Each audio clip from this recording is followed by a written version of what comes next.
안녕하세요. 포유환율연구소입니다. 오늘은 달러 강세 현상이 기준금리 인상 정책보다 물가 안정에 더 상대적으로 효과적이다 라는 주제를 가지고 나왔습니다. 크게 보면 이제 한 세 가지인데, 지금 시장에서는 전부 물가 안정 대책을 기준금리 인상에 초점을 맞추고 있어요. 패널들 대부분이. 그러니까 기준금리 인상을 하는 방법으로 물가 안정을 해결할 수 있다. 물가 안정을 도모할 수 있다. 이 얘기거든요. 그런데 그것은 상대적으로 효과가 없다. 이유는 크게 네 가지입니다. 하나는 기준금리는 인상을 하더라도 시장금리 아래에 있다. 또 시장금리가 너무 높다. 지금 기준금리와 비교해가 미국은 기준금리는 지금 현재 0.125%예요. 퍼센트. 근데 시장금리는 1.5%예요. 무려 5배 넘게 높아요. 근데 0.25%씩 인상해봐야 5번 해도 시장금리에 도달하지 못하고, 또 시장금리가 상승하더라도 앞 시간에 얘기했습니다만 미국이 부채가 많고 이렇기 때문에 2 내지 2.5%예요. 지난번에 2.5%까지 인상을 했거든요. 2020년 무렵에. 그러니까 코로나 사태 이전에요. 그러니까 이번에도 인상해봐야 2.0에서 2.5% 사이라고 보거든요. 그렇다 하면 이미 시장금리는 1.5%까지 와가 있잖아요. 그러면 1%밖에 이유가 없는데, 그것도 1년에 뭐 1% 올리겠어요? 그러니까 2년에 걸쳐서 지금 한 5번 올릴 거라고요. 그러니까 2% 올리는 데는 2년, 3년이 걸릴 수 있다는 겁니다. 그러니까 물가 안정에 미치는 효과가 기준금리 인상해봐야 별로 없다라는 거죠. 효과가. 근데 차라리 달러 강세 현상이 훨씬 더 효과적이다. 그러니까 첫 번째는 제가 얘기를 했고, 두 번째 이유는, 자, 환율이 올라가면 어떻게 됩니까? 예를 들어 구체적으로 설명할게요. 지금 3% 정도 상승했으니까 한 4월 대비 4월만 하더라도 1120원 했거든요. 우리 환율이. 우리나라를 예를 들었는데, 우리나라를 예를 들면 오히려 제가 볼 때에는 오히려 이 얘기, 이 주제와 관련해 가지고는 좀 거리가 멀다고 보기는 한데, 그래도 우리나라와 비교하면 지금 3% 정도 올랐단 말이에요.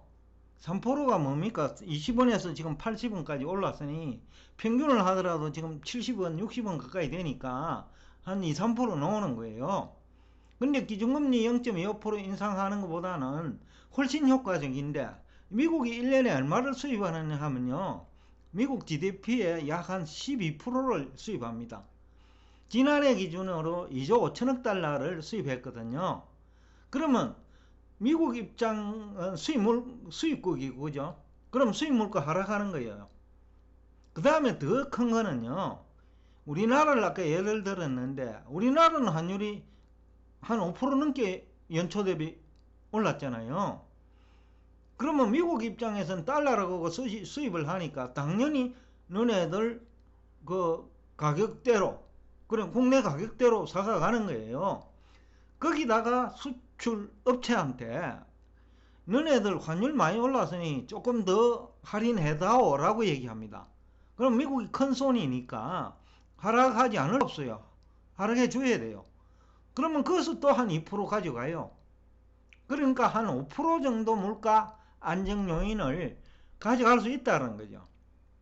또 이 방법의 이제 세 번째인데, 이 방법은 미국이 세계적인 금융회사, 결국은 미국 국민들이 투자를 한 돈이에요. 펀드니까. 금융회사들이 운용하는 돈이 미국 국민들 돈이고 미국 기업들 돈이에요. 그 사람들이, 미국은 물론 미국 밖에서 또 부가가치 창출이 돼요. 그러니까 이 또한 추가적인 미국 달러 강세 요인이라는 거죠. 그래서 이거는 미국 실물 경제와 금융시장에 유동성을 공급하는 효과가 또 있어요. 이거는 또 어떤 간접적인 효과를 가져오느냐 하면요, 원자재 가격 하락 유도 효과가 있습니다. 이 얘기는 여러분이 언론 기사를 통해서 많이 봤을 거예요. 그러니까 달러 가치가 상승하면 원자재 가격이 하락한다 이 얘기. 그러면 원자재를 수입하는 국가의 생산 원가가 감소하는 거예요. 이 또한 미국 입장에서는 수입 물가 하락 요인이거든요. 그러니까 한 서너 가지 과정을 거쳐서 환율 우리 입장에서는 상승이지만 미국 입장에서는 뭐 사실상 고정환율 제도니까 미국은 그럼 달러 강세 현상이라고 표현을 합시다. 그럼 미국 입장에서는 그냥 뭐 한 서너 가지 분야에서 물가 하락 요인이 생기는 거예요. 그 다음에 또 하나는 이제 중국 등 신흥국에서 주로 수입을 많이 하니까 신흥국은 달러 강세 시 외채 상환 능력이 약화됩니다. 과거와 달리 지금 외채 너무 많거든요. 중국은 기업 부채도 또 많잖아요. 그럼 또 그쪽 입장에서는 추가적인 통화가치 하락 요인이 되겠죠. 그럼 미국 입장에서는 추가적인 달러 강세 요인입니다. 근데 자기들은 고정환율제인데 그러나 물가는 낮아진다는 얘기입니다. 수입 물가는. 그래서 그 국가들은 또 주가 및 자산 가격이 하락이 돼 있어요. 이 경우에는 미국 투자자 입장, 투자은행이 결국 미국 국민들의 돈이니까 기업이나 일반 가게 돈이니까 또 다른 투자 기회가 생겨요. 그럼 또 장기적으로 달러 강세 요인이에요. 그러니까 한 1, 2년을 이래 놓고 보면 미국의 물가 상승 요인을 다른 나라에 수출할 수 있다는 겁니다. 지금 저 얘기가. 무슨 얘기인지 아시겠죠? 그러니까 지금 원래 당장 이제 10월, 12월이 되면 대규모 할인 행사를 하잖아요. 이미 이제 환율은 많이 올라가 있어요. 대부분의 국가에서. 우리나라의 경우에는 지금 한 7, 8% 올란 상태거든요. 연초 대비. 그러니까 미국 입장에서 그때 대규모 소비가 일어나니까 우리나라에서 물건을 사간다고 하면 뭐 중국도 마찬가지고 베트남도 마찬가지고 멕시코도 마찬가지입니다. 그 국가에서 물건을 사가면 뭐 대부분 국가에서 신흥국일수록 환율 대응 능력이 없거든요. 왜냐하면 경제학자들 수준이 낮단 말이에요. 신흥국은. 뭐 우리나라가 그걸 보여주잖아요. 경제 패널들이 환율을 모르고 있다는 것을 몇 차례 10년 이상 증명했고 원래도 제가 그래서 매번 얘기할 때 종이화폐 제도하고 금본위 제도 시대 환율 결정 원리가 다른데 우리나라는 경제학자도 그렇고 경제 패널도 그렇고 종이화폐 시대에 금본위 제도 시대 화폐 이론과 경제 이론을 가지고 환율 얘기를 하거든요. 그러니까 안 맞을 수밖에 없죠. 그러면 실물 경제 활동을 한 사람이 피해자가 되거든요. 실제로 피해 많이 발생했을 거예요. 그러면 또 물가 하락 요인이 미국 입장에서는 또 물가 하락 요인이 돼요. 나중에. 그러니까 내년 정도가 되면 물가 상승 요인이 미국은 대부분 흡수되고 다른 나라 수출하는 겁니다. 어떻게 보면요. 미국의 물가 상승률을 다른 나라에 수출해버려요. 왜 그러냐. 그 나라는 통화가치가 떨어졌기 때문에 수입 가격이 떨어져 버리잖아요. 수입 가격이 올라가 버리죠. 참. 예? 그러니까 물가가 미국의 물가 상승 부분이 결국은 한 2, 3년 지내고 나면 다른 나라에 전가돼가 있는 거예요. 그래서 기준금리 인상 폭도 크지 않을 수 있다는 얘기를 지금 제가 하고 있는 얘기거든요. 이 또한 기준금리 인상보다 또 물가 안정 효과가 크다라는 얘기를 또 하고 있고요. 그래서 장기적으로 이제 환율 결정 원리를 아느냐? 쉽게 하면 환율을 오로지 미국 달러 공급량에서 찾는 사람들이 대부분이잖아요. 우리나라에서는. 다른 나라는 모르겠는데 아마 경제학 교과서가 그렇게 돼 있으니까 그럴 거예요. 근데 경제학 교과서도 제대로 공부하면 그렇지 않아요. 저도 경제학을 공부한 사람이에요. 근데 똑같은 책을 보고 해석이 다른 거예요. 그죠? 바로 그 차이거든요. 똑같은 경제학을 책을 보고 해석이 다른 거예요. 저는 환율 결정 원리가 화폐 공급량에 의해서 결정되지 않는다고 보는 사람이고 다른 요인이 많다라는 거죠. 화폐 가치를 결정하는 요인이. 거기 근본위 제도 시대에는 그랬지만은 종이화폐 시대에는 화폐 가치 결정 요인이 굉장히 많다. 좀 더 구체적인 얘기는 지금 지필이 아니네요. 출판 중에 있는 책을 통해서 확인할 수 있을 거고, 오늘은 그 얘기는 너무 또 상세한 얘기를 하면 시간이 길어지니까 이 정도로 얘기를 하고, 그러니까 지금 이제 앞에 한 얘기를 요약 정리를 하면, 지금 달러 강세 현상이 기준금리 인상 정책보다 훨씬 효과가 큰데, 그 이유는 크게 보면 한 서너 가지 된다. 첫째는 시장금리가 너무 높다. 기준금리 인상해봐야 그 별 효과 없다. 또 시장금리가 좀 추가적으로 상승하면 추가적으로 또 달러 강세 요인이 되는 거예요. 그러니까 물가 안정 효과는 더 커진다. 이 얘기고. 그 다음에 환율이 상승하면, 미국 입장에서는 고정이지만요. 미국은 달러 입고를 왜 하니까?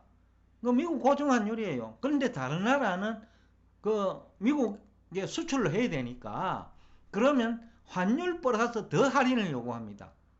그러니까 환율만큼만 물가가 하락되는 게 아니고 그 플러스 알파로 물가가 하락한다는 거예요.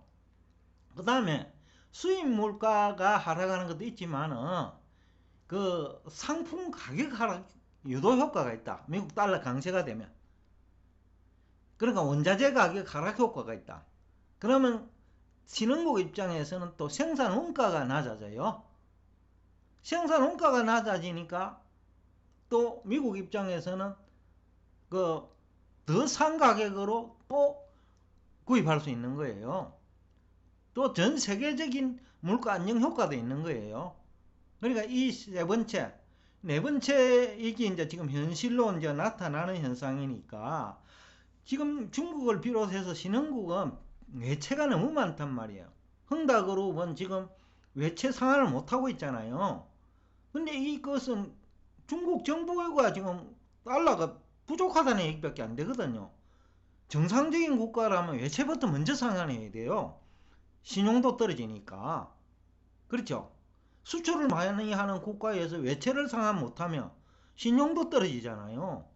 그런 나라가 무슨 기축통화가 될 수 있으며, 그런 나라가 GDP 크다고 기축통화 될 수 있나요? 외채도 상환 못하는 나라가? 그러니까 뭐냐면 그 중국은 추가적으로 아까 위안화 약세 요인이 있는 거예요. 그러니까 중국은 위안화가 지금 너무 과대평가되어 있어요. 트럼프 정부가 그렇게 만들어 놓고, 또 중국 입장에서는 미국이 그렇게 놓으니까 무역수지는 흑자니까, 일단요. 무역수지는 흑자니까 미국 입장에서는 너네들 무역수지가 흑자인데 왜 위안화 가치가 그 강세가 가야지 하락하는 할 말이 있거든요. 그러니까 그런 게 이제 중국이 입을 수 있는 피해고, 그러다 보니까 중국은 어떻게 보면 외채 상환 능력은 없고, 기업은 외채가 자꾸 누적되는데 위안화 가치는 강세야. 그죠? 이게 비정상적이라는 거죠. 근데 이제 물건을 팔아먹어야 되니 미국에 이러지도 못하고 저러지도 못하고 본전만 되면 해야 되는 거예요. 이거 못난 거. 그러니까 수출을 해도 남는 장사가 아닌 거지요. 자, 오늘 이제 이 얘기를 하다 보니 좀 넓게 나갔는데, 지금 한 얘기 결론은 그래요. 달러 강세 현상이 기준금리 인상보다 훨씬 물가 안정에 효과적이다. 2년 후에는 미국의 물가 상승 요인이 신흥국으로 수출될 것이다. 라는 얘기를 하면서 오늘도 끝까지 경청해 주셔서 대단히 감사합니다.